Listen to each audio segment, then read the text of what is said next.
programa especial do Sintel Rio. 10 de dezembro é Dia Internacional dos Direitos Humanos e a gente continua a nossa conversa com Chico de Paula. Bom, Chico, retomando o nosso bate-papo, o direito ao trabalho é um direito fundamental previsto na Constituição brasileira e também na Declaração Universal dos Direitos Humanos. A gente vive uma realidade hoje aqui no Brasil de desemprego para mais de 12 milhões de brasileiros. Como que você avalia a nossa realidade hoje? Então, Camila, como você bem lembrou, né, a nossa Constituição, a Constituição Federal de 1998, tem um amplo rol, né, de direitos dos trabalhadores, que são os direitos sociais, né? E então lá nesse rol do artigo 7º, né, o trabalhador vai encontrar uma série de direitos que são direitos que vieram também dos tratados internacionais de direitos humanos e também veio da Declaração Universal de Direitos Humanos, como você bem falou, que no dia 10 de dezembro completa 70 anos. Então, a nossa realidade brasileira hoje é uma realidade que vai contrário a essas determinações, né, porque nós temos um quadro gravíssimo de desemprego, muito por conta, né, do desmantelamento que o Estado brasileiro viveu durante os últimos anos, né? Isso tem atingido de forma muito franca, levado várias famílias à situação desesperadora de necessidades básicas.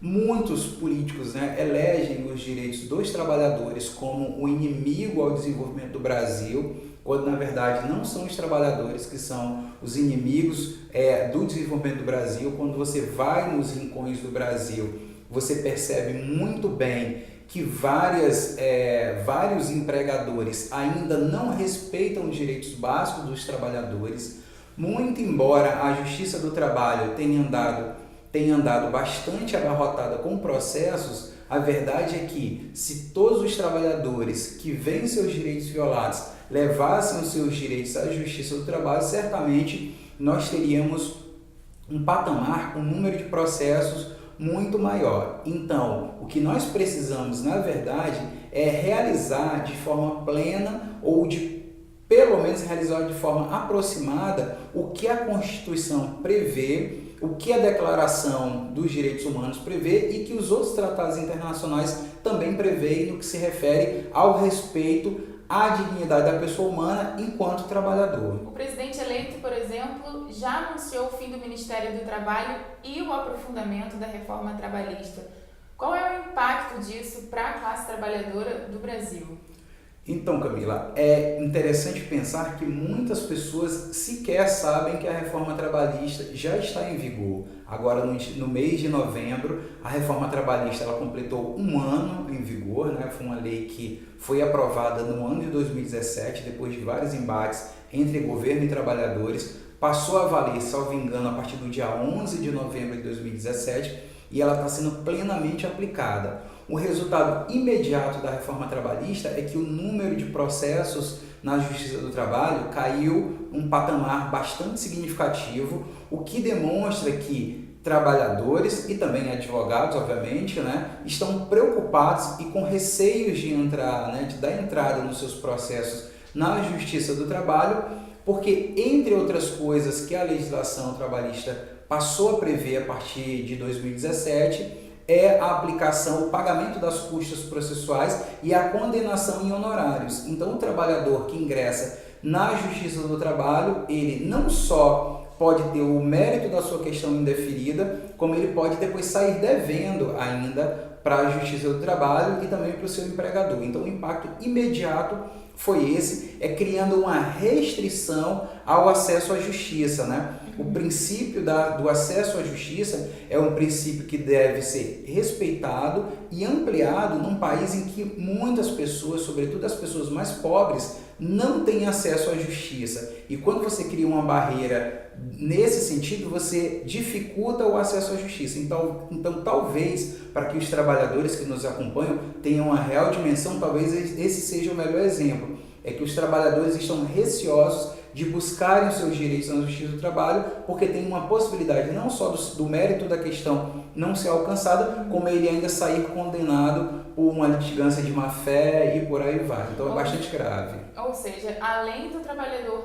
não conseguir pleitear seus direitos junto à Justiça do Trabalho, ele ainda pode correr o risco de pagar ao patrão patrão Pagar por o isso, patrão, né? exatamente. Inclusive, nesse momento, o Supremo Tribunal Federal, o STF, está se debruçando na discussão dessa questão, mas o fato é que mesmo que o STF considere inconstitucional, né, o pagamento de custas daqueles trabalhadores que realmente comprovarem que são hipossuficientes, né, e também do pagamento dos honorários advocatícios, o fato é que a reforma trabalhista ela já é bastante grave. Como eu falei agora há pouco, ela elege o trabalhador como inimigo, né, do crescimento do Brasil, quando isso nós sabemos muito bem, como trabalhadores, que isso não é verdade. O trabalhador Pelo contrário, é né? que O trabalhador move esse contribui país. para o crescimento do Brasil. Exatamente, exatamente. Entendi. É uma situação realmente Bastante grave. adversa, né, para os trabalhadores. E assim, pensando na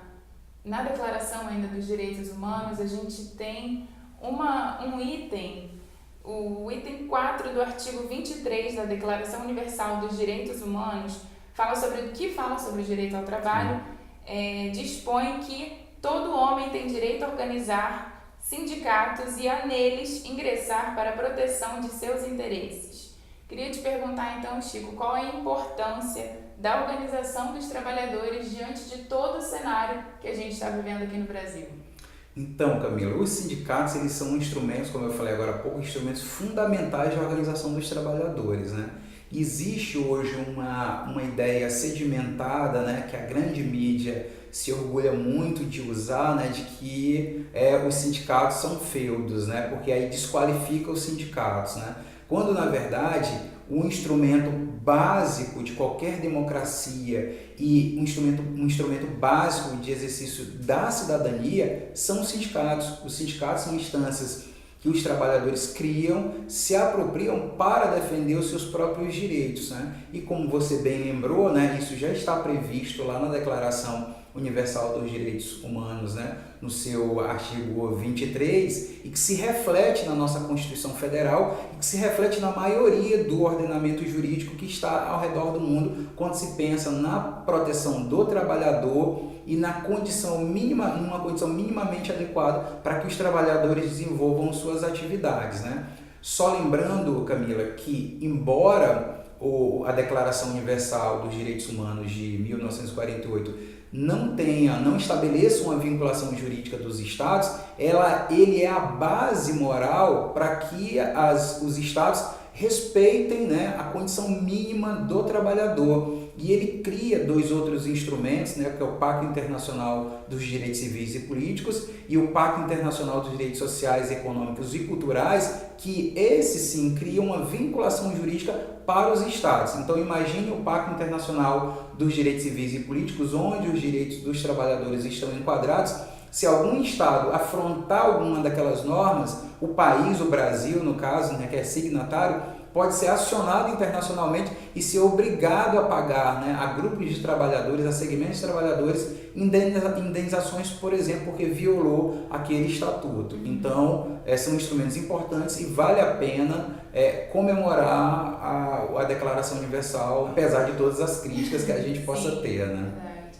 Tem mais algum comentário que você gostaria de deixar, alguma mensagem, alguma informação a mais, de repente alguma pergunta que eu não fiz que você gostaria de lembrar os trabalhadores? Sim, Camila, lembrar que a partir do dia 1º de janeiro de 2019, né, nós temos uma nova conjuntura política em que a extrema-direita ganha muita força, uma extrema-direita, usar uma expressão que eu repeti várias vezes aqui, mas que vale a pena, uma extrema-direita que elege os trabalhadores como inimigo, coloca a crise na conta dos trabalhadores e, a partir do dia 1º de janeiro, se apresenta uma tarefa muito árdua para os trabalhadores que se organizar na sua instância genuinamente de organização, que são os sindicatos, se organizar em torno dos movimentos sociais, organizar de forma autônoma, se assim for necessário, e construir um instrumental para combater esses ataques. Então o governo, eu posso usar a expressão morde a sopra. Se o governo